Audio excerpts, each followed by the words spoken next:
매도 입장에서는 어쨌든 좀 이렇게 양보 잘 안 하려고 하고, 매수 입장에서는 야, 그 가격 판단 안 사. 아, 수익률 2% 초반. 안 사.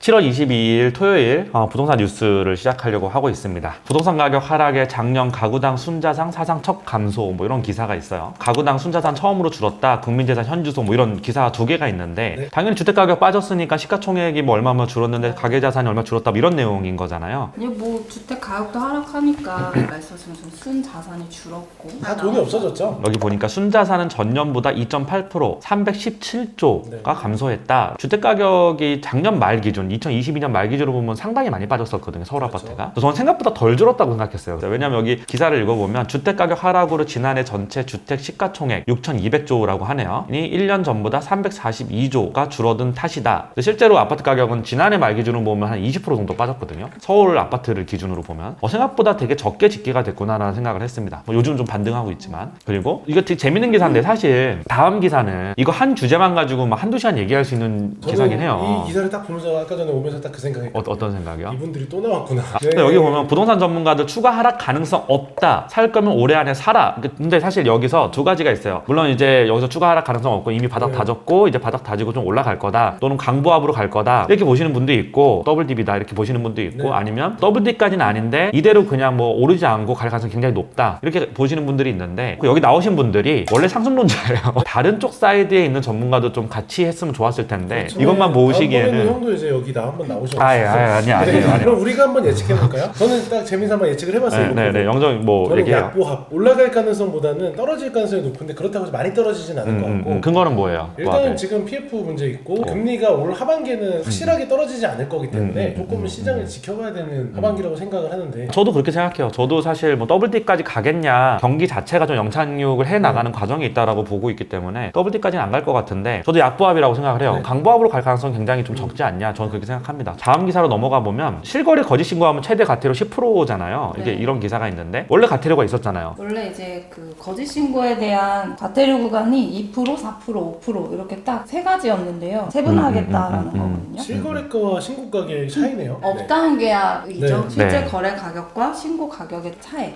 따라서 가태료 기준을 좀 세분화했다. 그래서 실제 거래 가격이 10억인데 그 업계약서로 15억이나 또는 다운 계약서 5억을 쓰면 50%잖아요. 50% 이상 이제 업이나 다운 계약서 쓰면 10%를 이제 가태료로 물겠다. 이제 그 기준이 올라간 거죠. 원래 있었는데 예전에 우리 한남더일 그 분양했을 때 그 당시에 업계약, 다운 계약 많이 썼어요. 양도소득세 때문에 나중에 이제 이거를 분양받는 분들이 나중에 팔 때 양도세 많이 나오니까 뭐 이렇게 해달라 해서 그런 경우도 있었고 또 시행사 쪽에서는 이거 할인 분양 많이 했거든요. 근데 할인 분양이 소문이 나거나 이제 이게 거래로 찍히게 되면 자기들도 문제가 있으니 계약서만 이제 업계약을 쓰고 이제 실제로는 잔금 그렇게 안 치고 이런 경우가 있었어요, 실제로. 그래서 예전에는 이런 거를 되게 많이 했어요. 아는 사람들은 좀 할인을 받고 들어가고 이런 경우가 있었고 이런 걸 잘 모르는 사람들은 할인 없이 그냥 이제 가는 경우도 있었고. 다음 기사로 가보면 무갭 투자 있어요. 전세 사기 광고 8,000건 방치한 부동산 플랫폼 해서 이 대표 기소했죠. 부동산 플랫폼에서 이걸 적극적으로 방치했다는 내용인가요? 이게 어떤 내용이에요? 전세 사기 매물을 위험한 매물을 많이 광고를 올렸고 오랜 기간 또 방치를 해서 지금 이제 부동산 광고 규정이 바뀌어가지고 실제 거래가 가능한 매물만 올려야 되는 거잖아요. 근데 이게 아예 오래된 매물, 거래할 수 없는 매물도 여기에 계속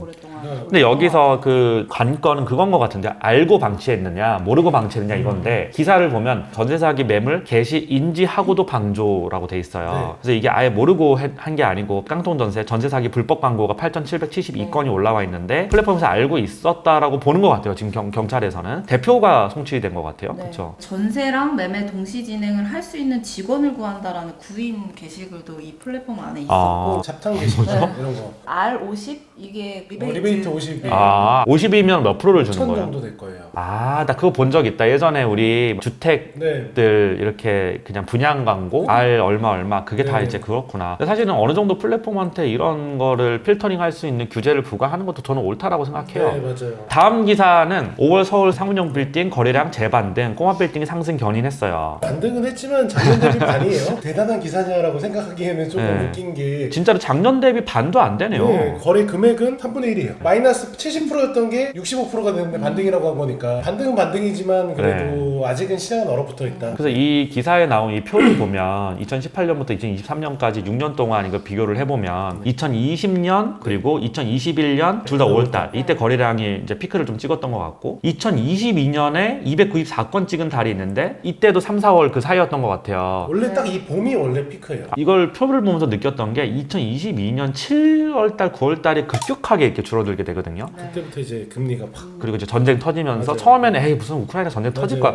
많은 사람들이 그렇게 생각을 했고 러시아 사람들도 그렇게 생각을 했어요. 그렇죠. 전쟁 안 날 거야. 근데 진짜 전쟁이 금방 났고 끝날 거야. 그것 때문에 이제 막 여러 가지 공급망에 문제도 생기고 막 물가도 뛴다 그러고 막 이러면서 이제 세계 경제가 되게 안 좋아지는 방향으로 갔는데 이때 주가도 폭락했었거든요. 이 표가 그대로 보여주는 것 같은데 2023년 1월 달에 완전 최저점을 찍었다가 거래량이 지금은 그래도 5월 달 거래량 보니까 147건이 있어요. 네. 근데 여기서 재밌는 게 147건 중에 145건이 소형 빌딩 거래량이에요. 그리고 이 중에서 꼬마 빌딩이 또 76.2%를 또 차지하고 되게 재밌는 것 같아요. 이런 통계들이. 확실히 요즘에는 어떻게 보면 덩어리 큰 금액들은 투자하는 게 다들 좀 두려워하고 네, 네. 작은 규모 같은 경우는 좀 싸게 나온 것들 네, 네. 금매들은 충분히 거래가 많이 되는 것 같긴 해요. 근데 여기 보니까 중형 빌딩이 연면적 1000평 이상에서 5000평 미만이잖아요. 근데 딱 제가 짓고 있는 네. 건물이 딱 이 사이즈인데 맞아요. 1900평이니까 연면적이. 근데 중형 빌딩은 5월달에 단 한 건도 거래가 되지 않았어요. 네. 저희가 소형 빌딩이 거래량이 145건, 98%를 차지하고 있고 이 중에 76.2%가 권 빌딩이라고 하는데 근데 요즘에 토지 거래 많이 되나요? 토지도 많이 안 되죠. 최근에 거래됐던 토지들은 대부분 그 PF 하려고 했다가 나자빠진 부지 아니면 내가 그냥 일반 개인이 조그만 중소형 토지를 사서 개발하려고 했다가 돈이 없어서 못 짓겠는데? 그럼 하는 밸류업이라고 하면 리모델링이나 신축을 얘기하는 거잖아요. 요즘에 이 밸류업 시장은 어때요? 요즘에 건축비도 너무 많이 오르고 싸게 뭐 사면 됩니다. 지난주에 알파카에서도 거래됐던 사례 중에 강남에 5천대 땅도 있었어요. 터보83이 팬인분이 사셨는데 위치는 되게 그래도 좀 이면이었나 보네요. 그래도 이면도로긴 한데 그래도 이런 가격이 나올 수가 그렇죠. 없는데 강남에서 그 가격은 좀 쉽지 그렇죠. 않죠. 그래서 어느 지역을 사는 가도. 분도 계약하는 그 상황에서 그렇게 물어봤다고 하더라고요. 뭐라고요? 이게 진짜 이 가격에 하는 게 맞아요? 가격이 싸게 나오니까 매도인분도 중도금을 조금 많이 요구하셨는데 매수인분이 그게 가능했고 매도인분 사연이 있으셔가지고 네네. 계약일에 이제 매수인분 딱 동석을 했는데 눈물을 흘리셨어요. 아 진짜요? 오 푹푹 대박. 우셨다고 하더라고요. 그 자리가 되게 숙연해질 정도로. 근데 되게 충격적이다. 5천만 원대 땅이 있다니 아직도. 그러니까 그런 것들을 이제 살려고 다들 대기를 하다 보니까 오히려 파는 사람들이 조금 애로사항이 있을 수 있는데 이제 상업용 부동산도 많이 반등은 하고 있긴 해요. 근데 꾸준히 얘기하는 것 중에 하나가 지금 아직 불확실성이 하나 남았기 때문에 PF 네, 위험성이 있죠. 그것만 잘 넘어가면 그 다음부터는 반등할 것 같아서 상업용 부동산도 하반기가 어떻게 될 거냐 했을 때 오히려 상업용 부동산 하반기는 저는 강보합 그리고 이 불확실성이 깨지는 내년 상반기 때 주택은 이미 좀 반등한 거잖아요. 상업용 부동산은 2024년도 상반기에 여기에 따라서 조금 반등을 더 할 것 같다. 그러니까 사실 우리가 부동산 투자든 미술품이든 뭐든 싸게 사는 게 중요한 거잖아요. 그렇죠. 근데 이제 문제는 그건 것 같아요. 우리가 강남 서초나 아니면 송파나 뭐 한남이나 용산 용산 이촌동이나 뭐 성수동까지 포함해서 핵심지라고 할 수 있는 데에 좋은 물건을 사는 게 맞는데 근데 그런 물건이 사실 몇 개 없잖아. 그러겠다 보니까 부동산 투자를 권해주기가 좀 쉽지가 않은 게 싸게 살 수 있는 네트워크와 자기가 보는 눈도 있고 여러 가지 그 네트워크와 그런 게 있는 사람들이 뛰어들면 좀 돈을 벌 수가 있는데 문제는 그런 매물이 몇 개 없잖아요. 이게 거래가 여기 이제 거래가 회복을 하고 있잖아요. 5월달에 147건이고 6월달은 몇 건이 나올지 모르겠는데 근데 거래액은 되게 반등을 못 하고 있고 제가 듣기로는 요즘에는 좀 매도자분들이 양보를 많이 안 하면 이게 거래가 잘 안 되는 걸로 알고 있는데 어떻게 보세요? 근데 요새는 이제 매도자분이 움직여줘야 좀 거래가 되는 시장이다 보니까 저희도 이제 직원들한테 교육을 많이 해요. 가격적인 것도 사실 매수자가 의사가 있을 때 좀 갭이 있더라도 가격 갭이 있더라도 좀 공격적으로 저희가 좀 설득을 해라. 매도자분들도 지금 같은 상황에서는 본인이 희망 가격보다는 좀 낮더라도 거래할 수 있는 매수자가 나타났을 때 낮은 가격이라도 거래를 할 수 있게끔. 그래서 실제 매출도 저희가 그런 거에 좀 영향을 많이 받았던 것 같아요. 사실 보니까 저도 상업용 부동산에 관심이 워낙 많고 투자를 더 하고 싶은 생각이 있으니까 거래량 추이를 저도 되게 유심히 보거든요. 그렇죠. 근데 거래량이 되게 많이 떨어졌는데 그때 나름 알파카는 좀 선방을 했잖아요, 사실. 그게 제일 중요한 게 약간 직원들의 마인드들을 좀 바꿔줘야 돼요. 왜냐면 시장의 분위기 맞춰야지. 빠르게 분위기에 맞춰가지고 어떻게든 우리가 경쟁력 있는 방법이 뭘까? 라고 했을 때 가장 시장에서 저렴한 금액을 갖고 있는 정보. 그러기 위해서는 그 정보를 얻기 위해서 치열하게 싸워야 되잖아요. 근데 사실은 뭐 저는 이제 매수 사이드의 입장인데 매도 사이드도 있죠. 매도 입장에서는 어쨌든 좀 이렇게 양보 잘 안 하려고 하고 매수 입장에서는 야, 그 가격 팔면 안 사. 수익률 뭐 2% 초반 안 사. 이렇게 되잖아요. 그거 어떻게 설득해요, 그거를? 그러니까 굉장히 좀 도전적으로 시도. 그래서 사실 우리도 건물 팔려고 하셨는데 막 얘기하다 보면 우리 굉장히 막 낮은 금액도 막 오퍼가 나고 하잖아요. 그런 것처럼 약간 어차피 사실 팔려는 니즈가 있는 사람들한테는 적극적으로 팔 수 있게끔 서포트 해주는 게 어떻게 보면 가장 중요한 거고, 사는 사람들도 요즘 워낙 스마트하니까 최근에도 거래됐던 사례 보니까 실제로 거래된 금액은 나와 있는 금액에 비해서 한 3, 4억 정도 싸요. 내고폭이 많다. 네, 그런 얘기들 많이 하더라고요. 여기가 제일 싸다. 사실 지금은 안 깎이면 거래되기가 쉽지 않은 시장이고 그런 정보를 빠르게 캐치하고 얻어내는 게 시장에서 경쟁력 있는 회사인 건데 그게 가장 중요한 거죠. 저는 항상 그런 생각이 있거든요. 모든 투자 자산은 꼭지점에서 먹을 수 없다. 근데 이제 많은 건물주분들, 매도자분들이 오랫동안 건물 가지신 분들은 그런 생각이 좀 덜한데, 빠르게 투자해서 회전시키고 싶은 분도 있잖아요. 내가 예측했던 수익률은 예를 들어서 이제 에쿼티 대비 한 2배, 2.5배 막 이랬는데 그 시장이 진짜 호황일 때나 가능했던 거고, 지금 같은 고금리엔 그건 쉽지 않거든요, 진짜. 그래서 저도 좀 양보를 하려고 생각을 하고 있고, 제가 올려놓은 금액보다 솔직히 좀 10% 다운해서도 팔아도 상관없다 생각해요. 왜냐하면 어차피 그래도 벌었고, 빨리 시장이 턴오버 할 때 그때 현금을 쟁여놨다가 또 다른 거에서 기회를 얻어야지, 이거 하나 자산 붙잡고 끝까지 가가지고 꼭대기에서 먹겠다, 이건 너무 욕심인 것 같아요. 시간이 돈이라고 생각하는데 맞아요. 그래서 조금 더 스마트하게 좀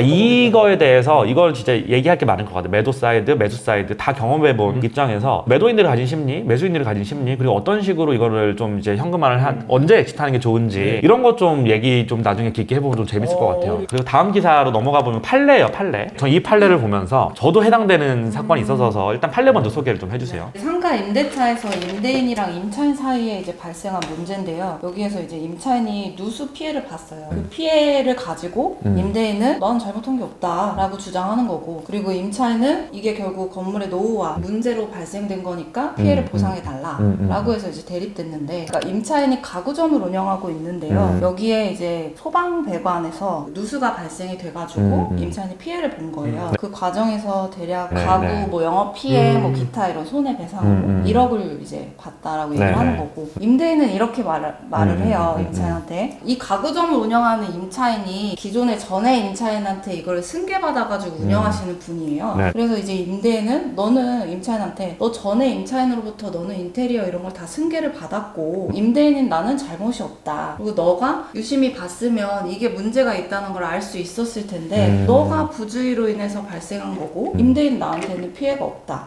그리고 임대차 계약서에 임대인의 귀책이 없으면 내가 손해를 배상해야 될 이유도 없고 책임이 없다라는 면책 특약을 기재해요. 근데 임차인의 주장을 읽어보니까 민법 제 567조, 580조 제1항 뭐 어쩌고저쩌고 해서 하자담보 책임으로 자기의 영업솜실 및 그 지원 손해금을 배상할 의무가 있다. 내가 설령 계약서에다가 면책 사유를 썼다 할지라도 민법에서는 이런 규정이 있기 때문에 네가 물어내야 된다라고 얘기를 하고 있는 거잖아요. 그래서 되게 이게 법원의 이 판결문을 보면 너도 좀 책임이 있고 너도 좀 책임이 있고 뭐 이런 식으로 왔다 갔다 하면 쓰고 있어요. 그래서 조금 좀 있게 법원은 그런데 일단 임대인이 그런 수선에 대한 그 의무를 부담해야 되고 그다음 손해배상에 대한 책임은 있는데, 근데 임차인이 원래 건물이 임차 들어왔을 때부터 문제가 없다라는 거를 알았다라는 거를 입증할 수가 없다. 그러니까 결국은 임대인이 어느 정도 보상을 많이 해줘야 된다라는 뜻이에요. 결론적으로는 임대인한테 대략 30%의 책임을 배상하라라고 판결이 났는데, 법원에서 임차인한테는 문제가 발생됐을 때 너가 적극적으로 이 피해를 줄이려는 노력을 하지 않았다라고 임차인은 지적했어요. 너가 이 가구를 뭐 자연 건조시키는 거 외에는 너도 이 피해를 줄이기 위한 적극적 조치를 하지 않았다. 제 생각할 때 매일 7,800만 원, 그러니까 1억을 말도 안 되는 너무 얘기죠. 많으니까 그냥 3천만 원 정도 한 것 같다는. 사실 이 판례를 보면서 네. 이제 사실 이거는 사적인 얘기긴 한데, 저희가 이제 그냥 패밀리로 만들어 놓은 그냥 법인이 있는데 땅을 좀 가지고 있어가지고 물류센터로 이제 임대를 줬거든요. 저희가 한 달 임대료가 한 6천 정도 나와요. 그게 딱 똑같은 케이스예요. 그래서 임차인이 들어왔어요. 근데 임차인이 물류센터로 쓰다 보니까 가구 같은 거 났어요. 진짜 거기도 가구였어요. 작년 일이어서 작년에 이제 물이 엄청 이제 비가 너무 많이 와서 그 가구가 좀 젖었어. 근데 우리가 볼 때는 가구가 완전히 물에 잠긴 수준이 아니라 조금 젖은 정도예요. 좀 젖었는데 여기서는 가구가 한번 물에 젖으면 뭐 가죽이 어떻게 돼서 못 쓰니까 그 가구 비용을 거의 3억 정도 청구를 했어, 저희한테. 근데 우리가 한 달에 임대료 6천을 받는데 5달치를 내놔라 이거야. 그래서 내가 너무 열받아가지고 말 같지도 않은 소리 하지 마라. 그리고 그 가구를 그럼 물어주게 되면 그거 다시 중고로 누가 팔 거다. 그러니까 안 된대. 자기는 폐기를 해야 된대. 자기네 브랜드를 걸고 그 가구가 중고로 나갈 수가 없다. 그건 말이 안 된다고. 그래서 막 싸우다가 우리가 이제 변호사 상담도 받고 해보니까 1차 피해에서는 우리가 면책이 좀 되기 쉽지가 않다. 임대차 계약서를 보니까 그런 거예요. 근데 이제 얘들이 주장하는 그 피해액이 너무 크다. 이거 3억은 말도 안 된다. 사실 소비자 가격으로 청구하는 말이 안 되는 얘기잖아요. 그것도 이게 영업을 하는 데가 아니고 그냥 센터 이제 창고로 쓴 거니까. 그래서 저희가 그냥 이제 이거를 어느 정도 손해를 배상해주고 끝났어요. 그리고 이제 다음부터 여기서 물이 셀 수 있고 이게 비가 많이 이럴 수 있으니 이렇게 좀 하세요 해가지고 우리가 넘어갔는데 한 3달 후에 또 비가 엄청 온 거야. 네. 그래가지고 또 잠겨서 또 그때도 얘들이 우리한테 또 배상해달라고 한 거예요. 근데 그걸 또 이제 변호사 상담받고 이제 해봤더니 물어줄 필요가 없대. 한 번 이 정도 피해를 입었고 그 당시 우리가 좀 일부러 물어줬고 그리고 그 당시에 우리가 이렇게 해라 지침도 줬고 너희들이 우리는 이제 관리비를 안 받아요. 임대료만 받아. 관리비 안 받고 하니까 니들이 관리 의무가 있으니 이 배관하고 이런 거 니가 다 관리해라고 했어요. 근데 얘들이 트레이 같은 것도 안 만들어 놓은 거예요. 혹시나 이제 비가 많이 오면 이제 트레이 좀 올려서 가격을 올려놓으면 되는데 이것도 안 만들어 놨어. 그래가지고 2차에서는 마음대로 해라 소송 가자 이렇게 했어요. 걔들이 이제 나중엔 꼬리를 내리고 이제 그러면 조금만 보상을 해줘 해서 그렇게 이렇게 해가지고 가구를 우리가 쓰기로 하는 조건으로 조금 보상을 했어. 정말 조금 보상해줬어. 3차 피해가 없기 위해서 얘들이 이제는 이제 트레이를 다 만들었어요 이제. 재밌네요.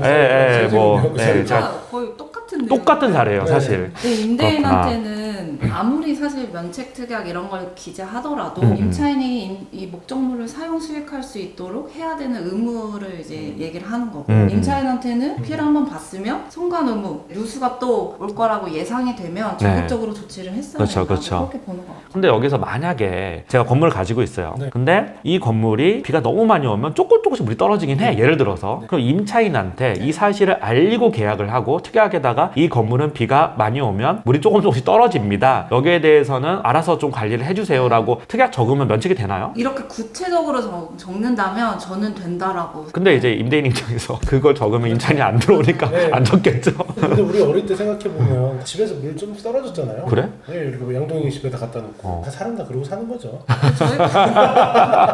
사실 비 많이 올 때 빌딩 건축 회사에서 제가 일하는 저희 사진 리스트들을 봤더니 와 진짜 별의별 건물이 다 있습니다. 뭐 수영해야 되는 건물도 있고. 사례를 좀 몇 개 소개해 주세요. 네, 작년에 비가 엄청 많이 와서 네네네. 반포동에 있던 모 건물은 토지 지형 때문에 하수 배관이 이렇게 역류가 돼가지고 공용 화장실에 이제 올라온 거예요. 물이. 네네. 그래서 그거를 이제 보상하고 조치를 하면서 건물의 물리적인 문제가 아니라 이게 그 지형 때문에 외부 배관에서 물이 이제 올라오는 거죠. 빗물이 네네. 올라오는 거라서 임차인한테 교육을 시켰죠. 비가 많이 올 때는 물을 좀 받아가지고 그 올라오지 않게 좀 여기를 막아놓는다거나 배관을 막아놓는다는 걸 교육을 시키고 협의를 한 그런 사례도 있고 하나의 역삼동에 있는 것 같은 경우에 비가 진짜 많이 오면 항상 문제가 생기는 건물이 또 있어요. 근데 이제 임대인분도 이제 나중에 이제 건물을 신축할 계획은 있긴 한데 지금은 없다 보니까 이제 발생 시에 계속 관리를 해야 되는 그런 상황. 근데 사실 그 정도 상태의 건물이면 이게 세입자분들하고 또 얘기를 해서 이거는 세입자와 계약이 종료되는 이유 중에 하나가 건물의 중대한 하자거든요. 사실 제가 볼 땐 이 정도 건물은 완전 중대한 하자라고 생각하는데 이게 계속 발생이 되니까 결국 이제 이사비랑 이런 보상금을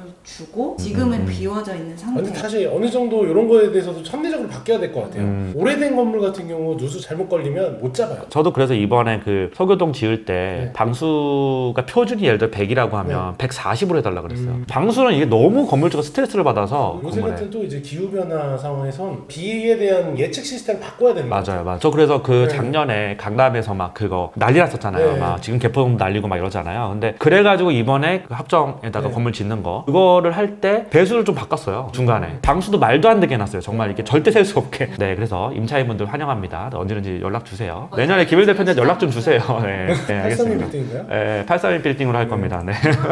어쨌든 오늘 또 뉴스를 또 해봤는데 네. 또 재밌게 했고 두 분 다 수고하셨습니다. 수고하셨습니다. 네.